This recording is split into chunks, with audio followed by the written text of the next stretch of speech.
Dios les bendiga, amados hermanos. Les saluda su servidor, el pastor Marcelo Fuentealba. Usted está a punto de ver y escuchar a grandes siervos del Señor que han marcado la historia y han dejado una trascendencia con sus predicaciones, sus sermones y sus enseñanzas a través del siglo XX y XXI. Ellos le van a enseñar a usted acerca del diezmo. Así que, amados hermanos, esperamos que pueda ser de grande bendición, aunque entre ellos la mayoría son pentecostales, de carácter y línea pentecostal. También coloqué al doctor Miguel Núñez, que es de línea bautista, para que haya más diversidad. Estoy seguro que los va a bendecir y espero que comparta este video y se suscriba a nuestro canal. Que el Dios de paz les bendiga. Alabado sea Dios. Hay un pecado que el diablo quiere introducir en el pueblo de Dios y que hasta lo predican hasta en tratados hoy en día. Multitudes de siervos de Dios hoy en día no diezman. Y la Biblia en el profeta Malaquías capítulo 3 dice que el que no diezma le roba a Jehová. Eso está ahí. Hay quien se molesta y se ofende, pero está en la Biblia. Y el Señor dice en la palabra: me habéis robado. Y el pueblo de Israel dice: ¿en qué te hemos robado? En los diezmos. Traed los diezmos a mi casa para que haya alimento, dice la Biblia. Hay quien dice: pero eso era bajo la ley. Mentira del diablo. Oiga bien, para que aprenda la palabra. Oiga bien, para que no le engañe ningún ladrón aquí abajo. Porque hay gente que no le gusta dar, ese es el problema de ellos, son mezquinos, ese es el problema de ellos. Dice la Biblia, Génesis capítulo 14, que cuando Abraham, padre de la fe, que no vivía bajo la ley, porque vivía en la dispensación de la promesa, se encontró con Melquisedec, sacerdote eterno, tipo de Cristo, Abraham le dio el diezmo de todo lo que traía. ¡De todo! Y Kalastakastikiamaya. ¡Alabanza hacia Dios! Y Abraham no estaba bajo la ley. La ley fue dada por Moisés. Y Jacob, otro de los patriarcas de Israel, cuando salió de su tierra y se movió sin dinero y sin nada, confiando en Dios, oró a Dios, Génesis capítulo 28, y dijo: Señor, si me bendice y me prospera, te daré el diezmo de todo lo que me des. Tampoco estaba bajo la ley. Y en Mateo capítulo 23 y verso 23, Jesucristo dijo a los fariseos: ustedes dan el diezmo de todo, pero se han olvidado del amor y la misericordia. Le dijo: eso tienen que hacerlo, dar el diezmo. Dijo: pero sin olvidarse del amor y la misericordia. ¡Alabado sea Dios! Así que está bajo la ley, está antes de la ley y está cuando Cristo está predicando la palabra. Ahora, ¿cuál es el problema? Que mucha gente son mezquinos. El diezmo no es suyo, el diezmo es de Dios. Es de Dios. Dios le da a usted $100, 90 son suyos. Si usted es un hijo de Dios, y estoy hablando de los hijos de Dios. Estoy hablando de los hijos de Dios. No estoy hablando de los pecadores. El pecador es dueño de su vida y hace lo que se le antoja aquí abajo. Pero estoy hablando de los hijos de Dios, que no se pertenecen a sí mismos, que pertenecen al Dios de arriba. Usted se ganó $100, 90 son suyos, pero 10 son del Señor. ¿Qué va a hacer con ellos? Si usted está en una iglesia donde el pastor es un varón de Dios, que vive por fe, que le enseña a usted la palabra del evangelio completo, que le alimenta a usted debe llevar esos $10 a su iglesia. El diezmo es una expresión de nuestra gratitud al Señor. Estamos agradecidos de Dios, pagamos los diezmos para que la obra siga marchando adelante. Porque los diezmos es el sistema financiero establecido por Dios para el sostenimiento de la obra de Dios. Así es que el diezmo no es de la ley, el diezmo es de la fe, de la dispensación de la promesa. Entonces los diezmos traen tanta bendición al individuo que los paga, que Dios incluyó el pago de los diezmos en la ley. El Señor me dijo: el que no paga sus diezmos no es justo, porque cuando no se pagan los diezmos, la persona está diciendo de una forma consciente o inconsciente, directa o indirectamente, que lo primero que no le interesan es las necesidades económicas de la iglesia en la cual está como miembro. Porque del diezmo se suple las necesidades económicas de la iglesia.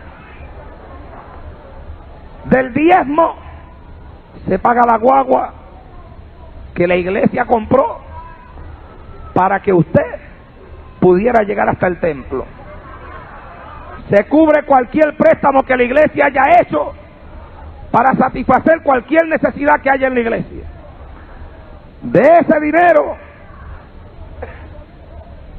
se paga la gasolina, se pagan los seguros, se paga el agua, se paga la luz, y también se le da un sueldo al hombre que Dios ha llamado para pastorear la congregación, porque la Biblia dice que el obrero es digno de su salario. Aunque hay pastores que a veces no lo cogen, pero a mí Dios me habló bien fuerte sobre eso, porque yo pastoreé 7 años en Puerto Rico y nunca quise cogerle un sueldo a la iglesia que yo pastoreé, porque yo decía que yo dependía de Dios y tampoco tenía un trabajo secular. Yo dependía de Dios y había puesto mi fe en eso, y Dios nunca me falló.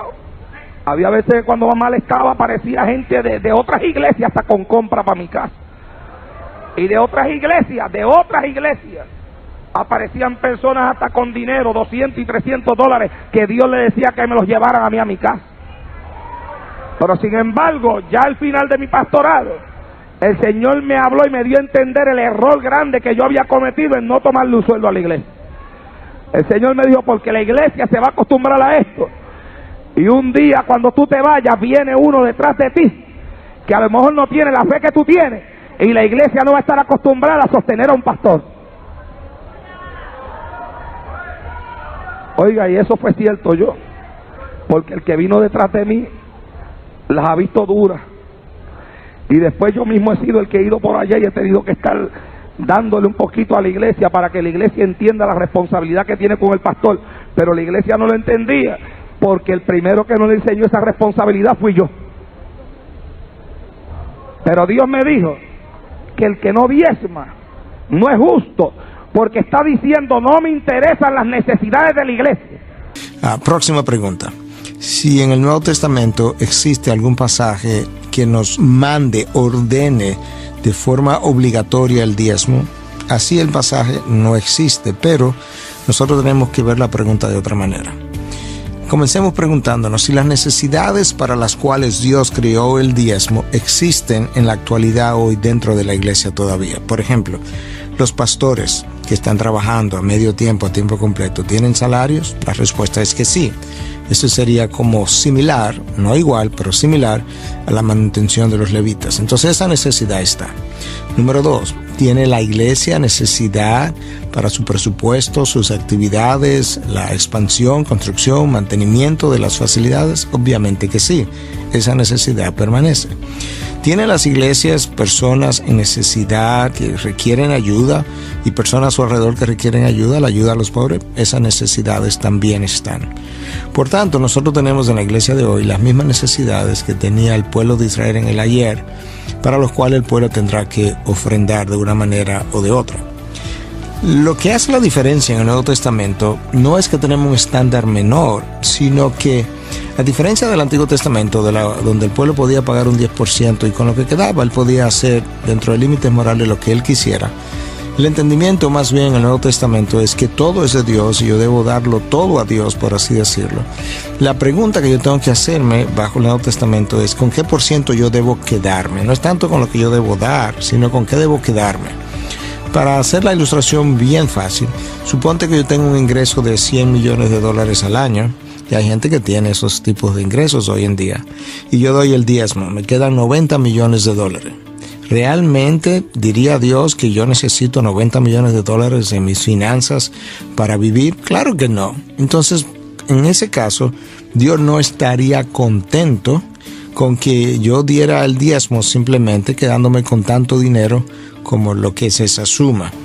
Entonces ahora, en el Nuevo Testamento, Dios me invita a dar con toda liberalidad, con generosidad, como cual, de manera voluntaria, como un dador alegre, y yo debiera considerar hasta más del diezmo que dar en el Nuevo Testamento cuando esas son las posibilidades de mis finanzas. Si Dios te pide es porque Él te va a dar. Si Él te da es porque Él te va a pedir. ¿Usted conoce el versículo del boxeador? ¿No conoce el versículo del boxeador? Es mejor dar que recibir. Es el versículo del boxeador. Es el versículo del boxeador. Mejor dar que recibir. Ponga esa palabra en su corazón. Cuando usted da a Dios, solamente le estamos regresando a Él lo que Él ya nos dio primero. Esa terminología de nosotros decir, llevo mis diezmos al Señor y doy mis ofrendas, teológicamente está equivocado. Porque nadie puede dar lo que no ha recibido. Si nosotros damos al Señor y damos los diezmos, nosotros no damos los diezmos, nosotros regresamos a Él lo que a Él pertenece. Regresamos los 10% que Él tiene que tener los 10%. Pedro dijo, lo que yo tengo yo doy. Nadie puede dar de lo que no tiene. Entonces es muy importante que usted entienda el concepto de las finanzas bíblicas. Cuando usted es fiel en el 100, Dios te va a dar 1000. Cuando usted es fiel en $1000, Dios te va a dar 10,000. Si usted es fiel en 10,000, Dios te va a dar 100,000. Fiel en 100,000, Dios te va a dar $1,000,000. Y así usted va a seguir creciendo, creciendo, creciendo, creciendo. Puedes hacer cruzadas, puedes ser misioneros, puede tener un instituto teológico, puede hacer grandes cosas para el Señor cuando usted es fiel e íntegro y transparente en sus finanzas.